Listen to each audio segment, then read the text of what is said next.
Awal 2026 I-Tech trip ke Gunung Prau.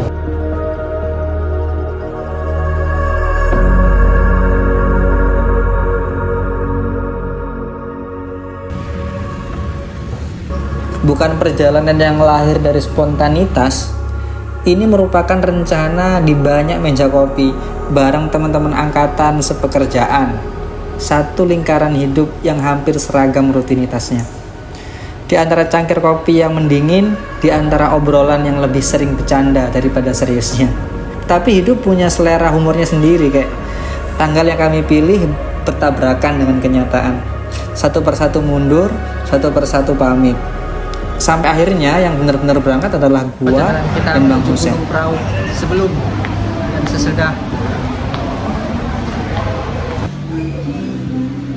Di titik ini gue belajar bahwa dewasa bukan tentang menunggu sampai semua orang siap, tapi tentang berani melangkah meski gak rame-rame. Kami bertiga berangkat Surabaya Gubeng menuju Kroya. Dua tujuan kami bawa dalam ransel, Gunung Prau dan silaturahim ke rumah Bang Widadi.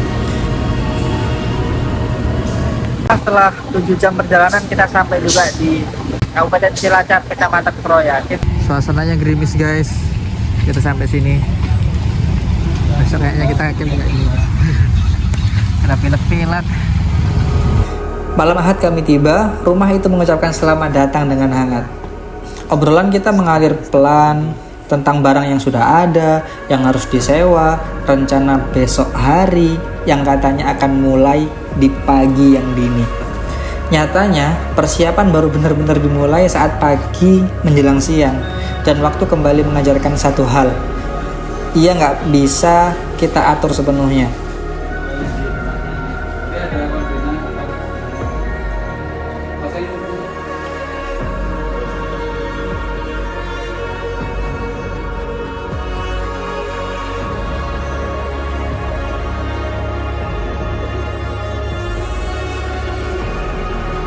Karir kami gendong menjelang tengah hari, 3 tas penuh logistik dan penuh harapan.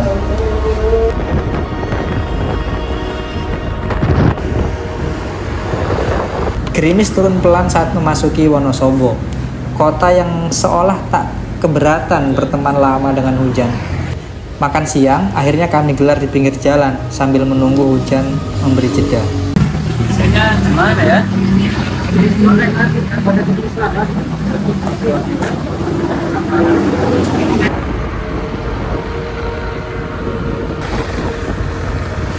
Sore hari kami tiba di Patak Banteng, langit kelabu, hujan belum juga pamit. Imtihannya HI. 0823. Halo guys. Kita sudah sampai base camp Patak Banteng, menuju ke atas, akan tapi kita belum sholat. Kita akan jamak kosor, jamak takhir bersama abang kita senior. Mana bang? Perjalanannya bang? Alhamdulillah mantap. Hujan bang ya? Gerimis, nggak hujan sih. Setelah asar kita registrasi, kami tetap memilih berjalan karena tidak semua langkah harus menunggu sempurna, bukan?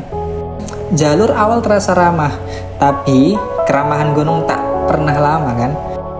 Jadi kita emang betul-betul berangkat di luar prediksi. Tadinya kita pengen berangkat sekitar jam 9 sampai sini jam 10. Ternyata sekarang kita naik sudah jam 5. Mudah-mudahan nggak terlalu malam kita sampai ke tempat camp dan bisa selamat.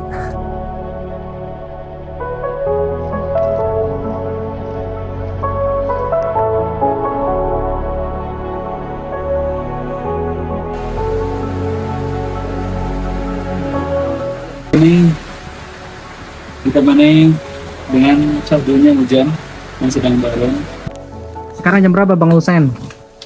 Jam 6.15. 15 menit menuju puncak. Tunggu videonya ya. Kita sudah ada di pos 2. Pada pukul Jam berapa Bang? jam 17.54. Oke. Mantap. Gimana Bang? Ini belum seberapa seperti kata-kata para pendaki. Saat pos 2 kita lewati, malam mulai mengambil alih. Dari kejauhan, azan dan salawat naik bersama angin, menyusul langkah kami. Seolah mengingatkan, kayak setinggi apapun kita berjalan, ada loh arah pulang yang gak boleh kita lupakan. Semakin ke atas, hujan gak semakin reda. Ya, aku tetap saja banyak bicara di depan kamera. Sebab, eman kan kalau perjalanan ini lewat begitu saja. Jalur berubah kasar, batu, akar, gelap, kabut, hujan. Di titik ini aku paham kalau gunung gak sedang nguji kekuatan, tapi sedang tanya ke aku, kamu sungguh-sungguh gak sih? Gitu. Karena maghrib dan turun hujan, full kabut. Baru pertama kali full kabut. Angin. Angin enggak. Aman. Akar-akar juga ya bang? Ini termasuk banyak akarnya kan? Ya, ini akarnya. Gina, Bang Riau. Jas hujan menyerah, baju basah, langkah berat, sepatu juga full air. Aku mengusulkan untuk berhenti. Gimana kalau kita ngecamp di sini aja bang? Tapi jawaban datang sederhana. Bentar lagi sudah sampai kita. Lampu-lampu kecil menyala di kejauhan. Kami tiba. Tenda didirikan dengan tangan gemetar. Barang basah dibiarkan taruh luar saja bang. Baju dilepas dan kita ganti. Kompor menyala dan kami baru sadar. Oh iya, kita belum makan malam ya. Hujan belum sepenuhnya pergi. Angin datang bergantian. Posisinya emang bener-bener kenceng anginnya bang. Kita nggak sampai di sini. Nggak sempat keluar ini. Ini bukan hyperlapse. Hah? Ini di bawah pohon. Sudah dilurusin. Itu kan ada garisnya nih. Di pagi hari. Yes.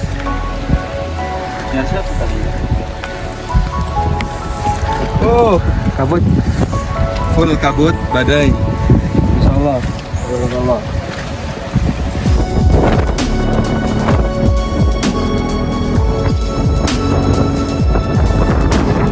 Sampai suara memanggil, ayo Ri, keluar. Aku melangkah dengan sarung dan di hadapanku ternyata cerah. Sindoro dan Sumbing berdiri tanpa ragu. Kabut menepi seolah tahu kapan harus memberi ruang. Masya Allah ya.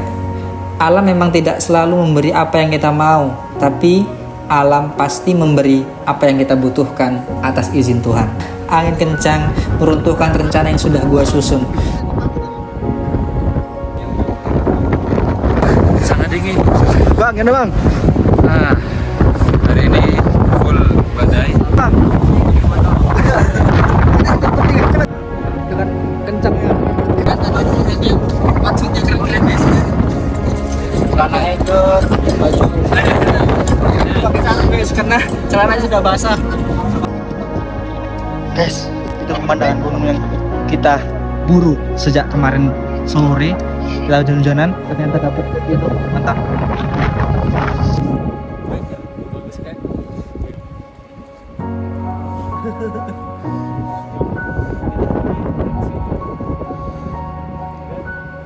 Oke, saya sudah bawa buku sebenarnya pengen buat materi-materi untuk Ramadan, tapi cuacanya nggak dukung sekali, dingin banget. Akhirnya ya nantilah kita lihat.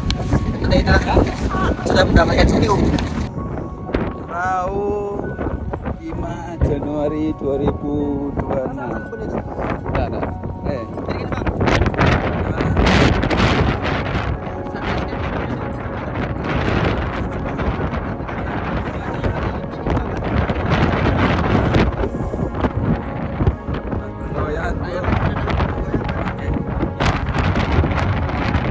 Mantap. Kita kesana buat ambil foto terbaiknya. Bang, ini adalah penampakan tenda kita dari luar bang. Sangat memprihatinkan ya.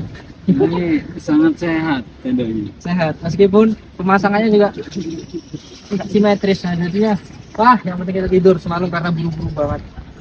Jadi apain? Saya satu-satu ayo. nggak tahu.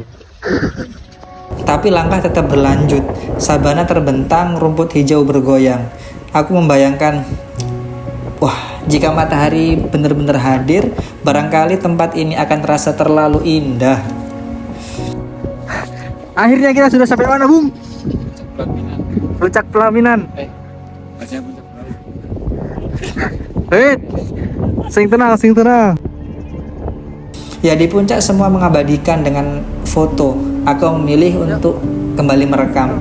Karena suatu hari perjalanan ini akan kami temui lagi di layar kecil yang ada di tangan.